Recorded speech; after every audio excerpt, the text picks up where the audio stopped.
Hello, and welcome to another episode of the Feudal Future podcast. I'm Marshall Toplansky. I'm Joel Kotkin. And today we're going to be talking about the economy with one of the world's foremost econometric modelers and forecasters, Dr. Jim Doti, President Emeritus of Chapman University. And Jim, welcome. Thank you. Great to be on the podcast. Well, and we're honored to have you, especially somebody with your track record. For those of you who don't know, Jim is consistently in the top 3 econometric forecast accurate forecasters in the world of all economic forecasters. So, you know, when you can take it to the bank is basically what we're saying. Jim is always spot on with his forecast. So Jim, welcome. Thank you. You know, Jim, everybody's worried about the economy these days. It's a anxious time period in people's lives. Should they be? What's going on? Give us a little context and a sense of how serious the economy is here in the U.S. and globally. Well, certainly it is a serious time and something we haven't had for many years, probably 40 years, and that is a hyperinflation period. With inflation, depending upon how you measure it, somewhere around 8%. And we haven't had anything like that since the 1970s. And if there's anything that really has a national impact, that impacts all different socioeconomic groups and income levels, it's the erosion of purchasing power brought on by inflation. One of the things that we've been seeing is that there's a lot of political ramifications, and I just finished a piece on what we're calling greenflation around the world, and we're seeing governments fall all over. You know, Italy, of course, and Sri Lanka, and you know, is there a relationship between political instability and inflation that has not been considered? Oh, absolutely, there's a relationship. We created our Anderson Center for Economic Research a while back, a presidential forecast model. And the most important variable in this econometric model is it's highly accurate. We call 15 of the last 16 correct. We were correct in 15 of the 16 last presidential elections, with a popular vote victor. And the most important variable, not GDP, you would think that, was actually inflation. Wow. Down presidencies. But more recently, over the last 6 months at the center again, we just published an article in Social Science Network where we looked at House of Representative elections. And we looked at every one since President Harry Truman, 1946 was the first that we looked at. So there are 20 midterm elections, not every House election, midterm elections. So we focused on that. But the same thing we pretty much did for our presidential forecasting model, looked at what happened, what were the results, and what are the important variables. Interestingly, first of all, we came up with a great model. To those of you, your viewers who are into statistics, we had an R-squared of 0.95. Wow, that's amazing. And we call practice, and so that shows how close we were in calling for what will happen this next, a forecast for this next November's elections. But based on what's most interesting, based on the previous 19 elections, turns out that inflation wasn't all that important, which was surprising to us because we actually ran the model to test that. But you know what was? Gasoline prices.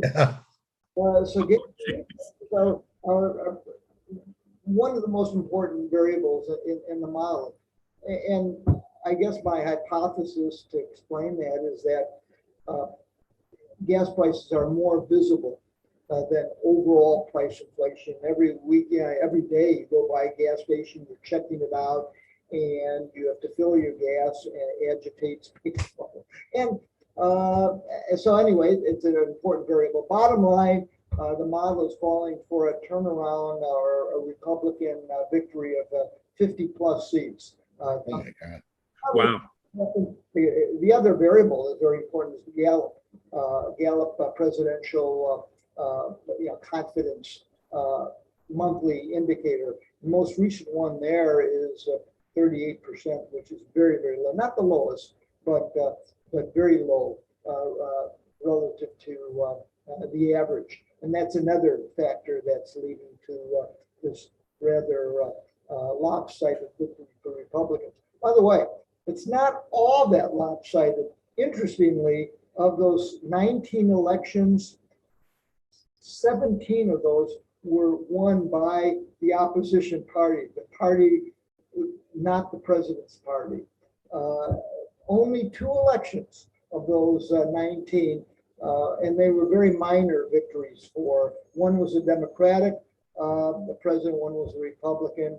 There was a swing of around 5 or 6 seats. All the rest, the average loss for the president's party in all of those elections is a loss of 27 seats. Wow. So people have, basically, if you connect the dots, people have very little patience when it comes to when things hit their pocketbook, and they lay the blame on the politicians, and it's throw the bum out, whoever it is. Okay, consider that the average increase in salaries is actually pretty high, somewhere around 5%, which is employers have to pay more to get workers in this kind of an environment. And at the same time, they're getting more. Prices are going up 8%. So that's the kind of imbalance that obviously upsets people. What is the prognosis for inflation, do you think, in the next year or two? I think inflation will gradually come down, and it's not a guess. We forecasted the big increase in inflation before it hit. Fidel Lawandi and I published a piece back in March of 2021 when inflation was 1.7%. And at the time, it was quiescent. Everything seemed to be fine. We were coming out of the COVID recession, very strong recovery. So things looked fine. At the time, though, the money supply was increasing at a 25% annualized rate, something we haven't had since the end of World War II. And based on that huge increase in the money supply, we forecasted, listen, there's no question, going back to Milton Friedman's dictum, inflation is always and everywhere a monetary phenomenon. He said inflation is going to hit. And when inflation hits, interest rates are going to go up, and that is going to spell a stock market correction. So in that article, we said, keep your powder dry. You may want to begin thinking about moving into cash, given this future market correction. And of course, over the last year, we've had a bear market of decline of around 20%. Well, let's drill down a little bit further on that. So one of the reasons people ascribe for the current inflationary period is supply chain problems, and the idea that we're having shortages around the world, regardless of the monetary policy issues underneath. There's kind of market forces that are going on to drive costs up. One of the themes really we've had in our podcast is the need for America to reshore its industries, and especially when it comes to certain types of manufacturing. Is that reshoring movement going to have a tendency to continue inflation on an upward trend, do you think? Or do you think ultimately it'll end up bringing inflation back under control? Well, I think the geopolitical problems that make it very difficult for companies to get the kind of goods, the intermediate goods that they need to produce their products. A classic example, of course, silicon chips in the automobile industry. I think it's leading to a situation where companies maybe, and not maybe, I'm sure they are more mindful of this risk this geopolitical risk, and to offset that, we'll probably be more inclined to have a steady supply of goods produced domestically. But I want to point out that I do not believe the inflation was brought about by a supply side problem or the global the backups in the ports and the breakdown in some of the supply line linkages. As I pointed out before, and I agree with my former professor, Milton Friedman, inflation is always an everywhere monetary phenomenon. There's the 25% increase in the money supply that brought about a huge increase in demand. And it was that demand increase that the global economy wasn't able to supply. And when you have that big increase in demand, and no question, some of the Russian-Ukrainian war, problems of COVID in China, and those supply side issues exacerbated.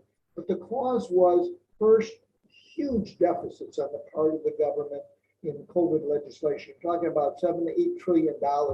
I mean, something we've never had before in terms of fiscal stimulus.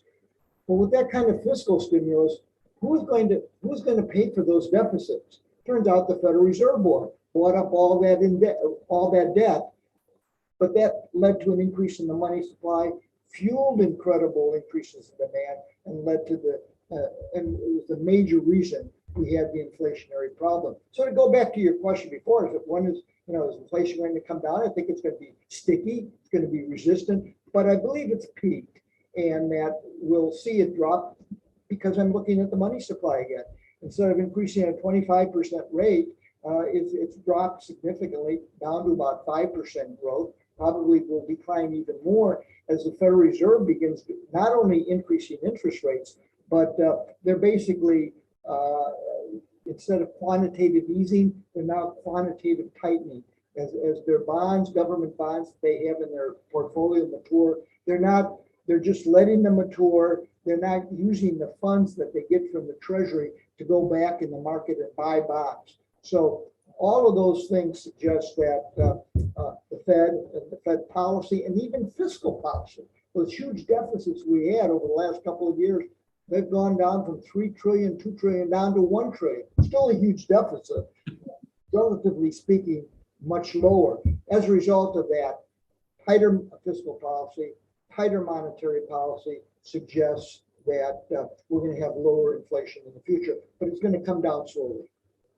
So with fewer dollars, in circulation in the domestic economy, it means that people don't have the discretionary income to bid on things. And when I'm intentionally going down the road toward real estate here and thinking that is there going to be an impact? Is the real estate market, which is overheated everywhere in the United States, is it due for a correction based on the money supply tightening? Oh, absolutely. We're forecasting a drop in housing prices next year, probably in the order of 15%. I think that may be an underestimate. It might be closer to 20%. Wow. Even higher. It depends on what happens now with the long-term interest rates, namely mortgage rates. But I'd like to go back, if I may, into history, recent history. What's gone on over the last 2, 3, 4 years? It wasn't all that long ago. If you go back 3 years ago, you have mortgage rates of 2.5%, and those are historically low mortgage rates. People, in their attempt to buy homes, decided, I want to get that interest rate while I can, which increased the demand for housing, but people were willing to pay that higher price because they were saving it on the mortgage side. When you buy a home, it's not just a price, you're paying P&I, and people are really interested in what will their monthly payments be. So they overbid on a home, but since mortgage rates were so low, the overall P&I was affordable. Now we have a situation where prices have gone up because of that demand we've had over the last couple of years. increases of 20, 30% annually. Since even during the COVID period, huge increases in prices. In fact, 40% over the last couple of years. So home prices have gone up. Now, if mortgage rates dropped or stayed low, that would have been palatable. But you also have mortgage rates going up from 2.5% to most recently 5.3%. They've doubled. As a result, home prices and buying a home now is unaffordable. We have the lowest affordability rate, not just in California, but nationally as well. Sales volumes are way down, and while year-to-year increases in appreciation still at a 13% rate, that's going to be a thing of the past. Or over the next 2, 3, 4 months, you're going to see year-to-year appreciation drop, certainly to zero. In order to, we suggest that by year end and next year, you're going to begin seeing year-to-year declines in home prices. What I'm wondering about is, are there certain parts of the country that are more vulnerable to this than other parts of the country? And obviously, we all live in California, so what's going to happen in California? Yeah, if you look back during periods when home prices declined, and there are periods like that. People tend to forget it, but there have been 4 or 5 periods of sustained home price declines, and we have found that during periods of decline, those areas that have higher home prices tend to fall more with the market correction. Just as they increase more when prices are going up, they drop more on the downside. So I would imagine those areas that have higher home prices than the nation, like California, will experience more home price appreciation than other parts of the country. Right. Well, and it's kind of relatively simple arithmetic, I presume, right? You just have to take a look at what the amount of dollars are that you can afford, and then kind of impute the interest rate against the price. And, the amount you can afford is not going up. So you can instantly see what the house price has to go down by in order to be able to make up for the interest rate. The Housing Affordability Index, just to give you an example, in Orange County, which was 80%, which meant it was 0.8. That means that median family income in Orange County is 0.8, what is necessary to purchase a median price home. It's now 0.6, lowest it's ever been. In other words, median home prices are virtually half of what you need to buy a median priced home. And it's that kind of affordability problem that people who had negotiated purchases are pulling back. We have a significant increase in the number of homes that have fallen out of escrow. And it's because people are finding, and banks who are, and financial agencies that are lending the money are not willing to take the risk, as they did back in 2005, which led to the severity of the Great Recession between 2007 and 9. So we're going to see continued demand, maybe increased demand on the rental side. So if you're a multifamily landlord, this is probably not entirely bad news to you unless you have a new project that needs to be financed. There's one problem there for landlords, and we pointed that out at our June update forecast, and that is when the critical number that is used by investors is the cap rate.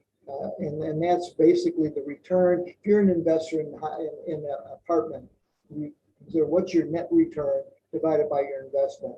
And your cap rate determines how much you're going to pay for that apartment building. Well, since interest rates are going up, we've looked at that and we see the cap rate going up in Orange County, or let's say California. In California, the cap rate, which is around 4% for apartment buildings, will be going up over the course of next year, 5.5%. That's a lot. It's like a 20% increase. And when that cap rate goes up, that means that investors will tend to, the price that they're willing to pay for an apartment building will decline. So if you're an owner of an apartment building, that means that potential buyers will not be willing to pay as much. because they don't want a higher return because interest rates are high. But hopefully your cash flow will be maintained if so you can hold. You know, I'd like to just bring up yeah, go ahead. a little bit different topic, which is related, is the labor shortage. We've had this bizarre situation, very low unemployment, but people can't find workers. Does inflation and a possible recession affect that? That's so what the Fed's doing is the Fed has been mandated by Congress to do two things. One is to preserve full employment economy. The second thing is to preserve price stability, no inflation.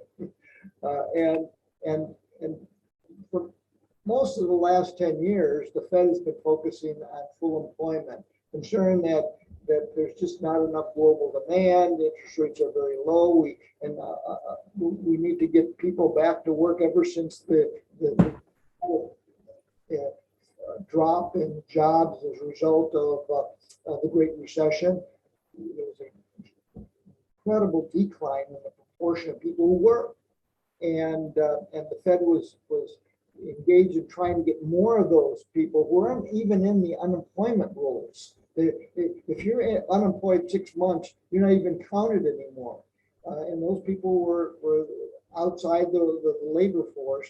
So the Fed was working to get them back in the job roles, job ranks. So now the Fed is fighting an inflation, and they have to turn its attention from full employment to price stability, which means that they're doing the kinds of things that we've been talking about, raising interest rates, reducing the money supply, fiscal policy is tighter, and all of those things suggest that the unemployment rate, like 4%, very low, historically low levels, will begin to increase. But the problem right now is the inflation is caused by the fact that it's so difficult to get workers. Workers are able to negotiate higher salaries.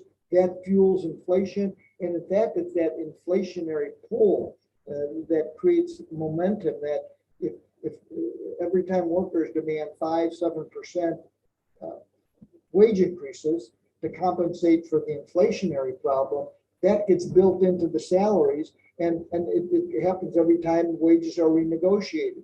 That's the cycle the Fed is now hoping to break. And the only way it could really do that is reducing demand. So all of these actions of tighter money and tighter fiscal policy is to reduce spending. And that reduction in spending will lead to a drop in inflation, but it will also lead to a drop in demand and higher unemployment. So we expect to see in the future, and we believe, at least at Chapman, that a recession is imminent and most likely will happen next year. And one of the things that happens during a recession is a sharp increase in unemployment. So I wouldn't be surprised to see that 4% unemployment and all that difficulty trying to get workers. That will change in a recessionary environment when unemployment starts to spike up 6, 7, maybe 8%, depending upon the severity of the recession. As you look out over the globe, how is the U.S. positioned in this environment in a competitive market against the other economies? Are we going to have it a worse of a time? Are we going to be better off than China or Western Europe or Japan? What's your sense? Well, it depends very much on what country you're looking at. Japan probably, U.S. will be under greater pressure because they simply have been much more careful about spiking the economy with money supply growth back in the COVID days, the height of the COVID recessionary period. But probably U.S. will do better than Western Europe, the Euro community. And the reason for that is because the dollar is still the global medium of exchange. And that means that in spite of all the inflation, the dollar has maintained its strength, not the euro. So if you're living in the European community, you have to realize that your purchasing power has been seriously eroded because of the fall in the value of the euro. Well, the one thing, in spite of all the inflation in the US, we have a strong dollar, and that anomaly is because there's global demand for the dollar right now, still strong demand for treasury bonds. That's why treasury bond rates have maybe stabilized at 3% and not showing much of an increase because there's so much global demand during this period of global uncertainty. Yeah, and actually it's played out in the commodities market, especially with oil, which is priced in dollars. And you've seen that, in fact, it's come down a little bit for us, but it doesn't mean that it's come down for everybody. Yeah, and it's actually hit Canada quite strongly. If you look at the drop in Canadian currency versus the US dollar, kind of put a good deal of strain on our neighbors to the north. The Canadian dollar, simply there's not the global demand. So in spite of all the inflation, inflation, you would think inflation is higher in the US than other nations, at least now. That's going to rebalance.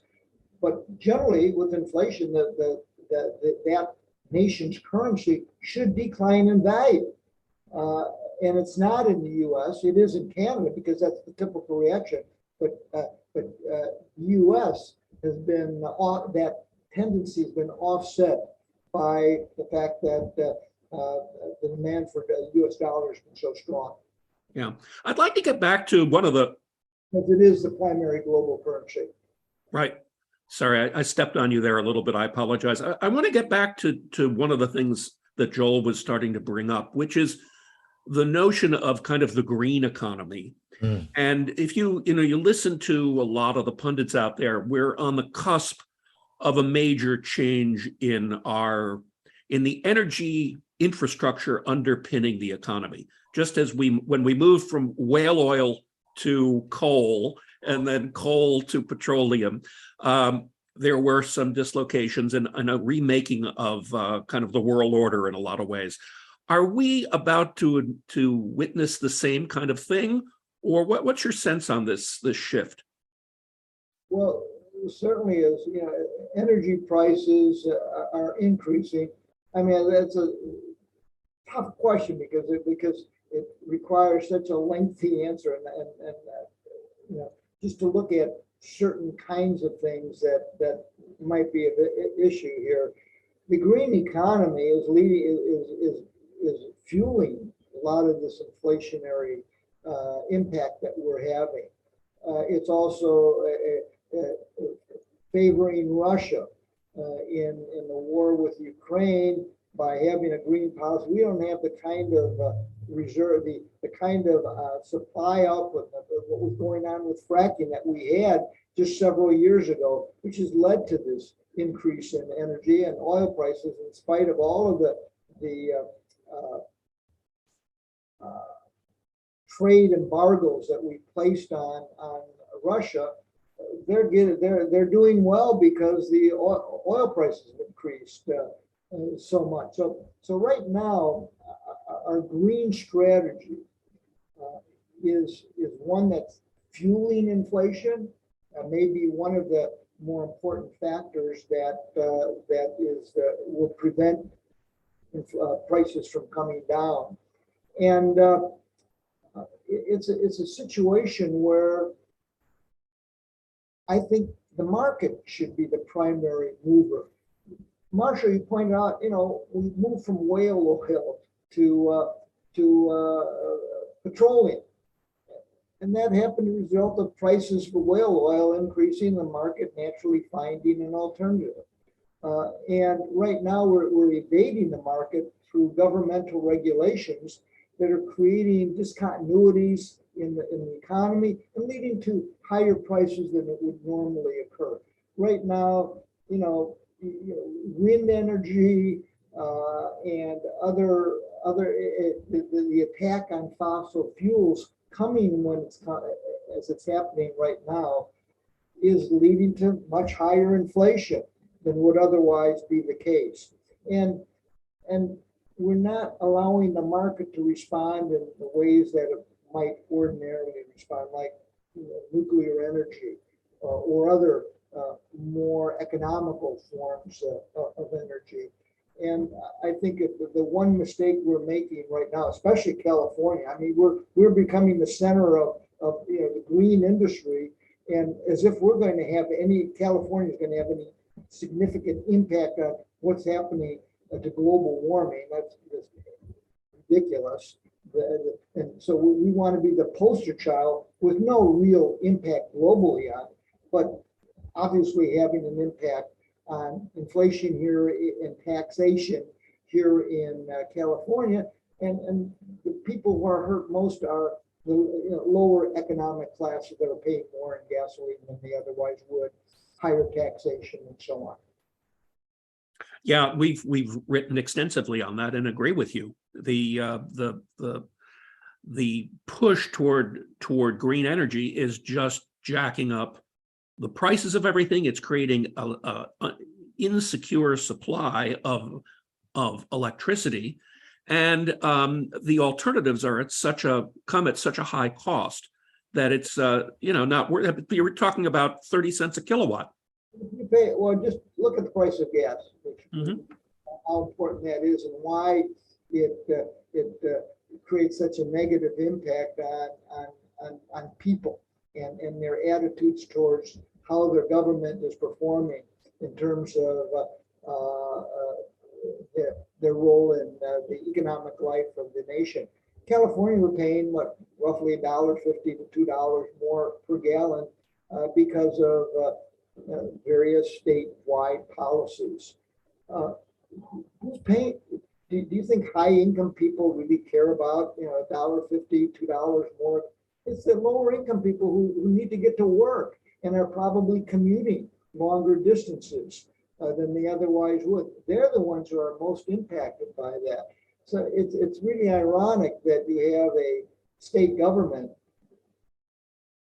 that supposedly is interested in helping lower income people and erecting and developing and promulgating policies that have the most significantly negative impact on that economic class.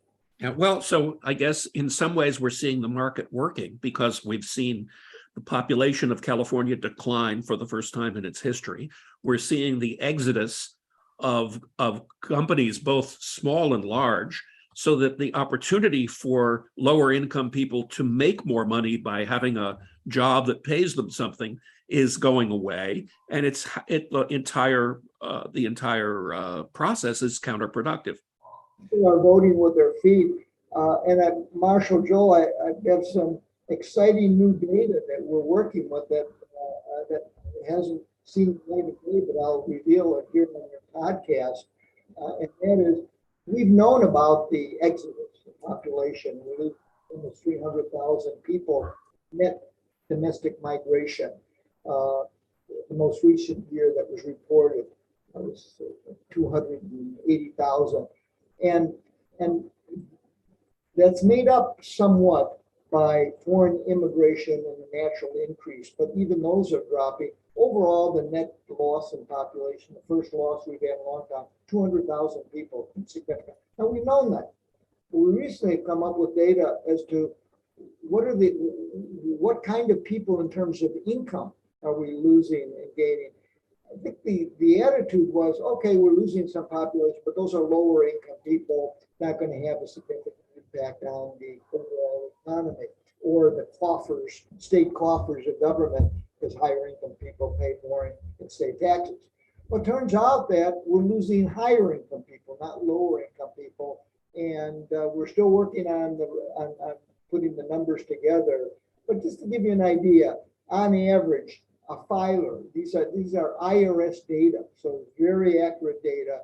On average, the average person leaving the state of California has an AGI, adjusted gross income, that's what you pay tax on, of 105,000 versus those moving into California, much lower number, but those have an AGI from their states, the previous state, of 80,000. Overall, the most recent year that we're looking at, 1920, and this is before the big declines or where net migration to 300,000. This would be even before that. We're talking about a loss in AGI total in the state of $18 billion. Wow. So the mobility of personal capital is at work here. Rich people are just voting with their feet, and they're saying, "Hey, who needs the high taxes and the restrictions?" But even more frightening to me is when we looked at the IRS data, is we're losing young people, we're losing families, and people, and middle-class people having children in California is becoming a rarity. And that means that, as Marshall would put it, we're eating our seed corn. Yeah. And the most, going back to the wealth of nations, Adam Smith, who wrote about 1776, the wealth of nations is people, not capital. Right. Ironic that he's considered the father, but he said the greatest value of a nation. So that brings us to a great way of wrapping up. And I realize that nobody has a crystal ball, but what should we do about it? Yes. Well, $1 million question. If you're asking about what we should do nationally, I really believe that the Federal Reserve is on the right path. I would argue, if we want to quibble nationally, I think the Federal Reserve may be too aggressive in its move against inflation. I would advise a more moderate rate of increase in the federal funds rate. I would be more moderate in terms of the quantitative tightening that's going on, and allow the economy to gradually adjust, not shock it, because that will lead to, I think, a more severe recession. Locally, the problem is more significant, and that is we are simply overtaxed as a state, and it's leading to this out-migration. We're the second high in terms of overall state and local taxes. We rank number 2 after New Jersey. New York is number 3. Ironically, the only 2 states that are actually sending, that we're getting more people from those states than we're sending, are the high tax states of New Jersey. So we're losing our, you point out, we're losing young people, we're losing families. Graduates of Chapman University, from our graduates, let alone those, we've invested so much in our engineering schools and STEM programs and business education. When they graduate, they're going to be looking outside of the state, not here. And the worst thing you could do in any area is have a brain drain. We just talked about the fact that the greatest value of a nation or a state is its people. And when you invest so much in developing human capital for those individuals, and then they leave, and there's this brain drain, the worst thing you could do to an economy. So we have to change. How we do that, I'm not sure, because I believe, maybe it's because I'm hopeful or perhaps naive, but I believe this outflight is finally getting the attention of government. Even our governor is at least it's on the radar screen of our Senate, Assembly, and our governor. That's a good thing. Maybe they'll begin to look at the kinds of things that are leading to that. And not hard to see high housing prices and more importantly, high taxation. Well, Jim, I think both Joel and I are with you in hoping that that's true and hoping that it'll come about. I want to thank you very much for being on the show. Before we adjourn, Joel and Marshall, I want to applaud you for not only having this podcast and getting the information out, but more importantly, to express appreciation to all you're doing here at Chapman University and the research you're doing that providing the kind of data, empirical, and then taking the data and using empirical techniques to inform the public. I applaud you. That probably is as important as anything else that we could do to turn this situation around. Well, we really appreciate it, and we appreciate you and your support as well. Thank you very much for joining us, and thank you, audience, for joining us for another great episode of the Feudal Future podcast.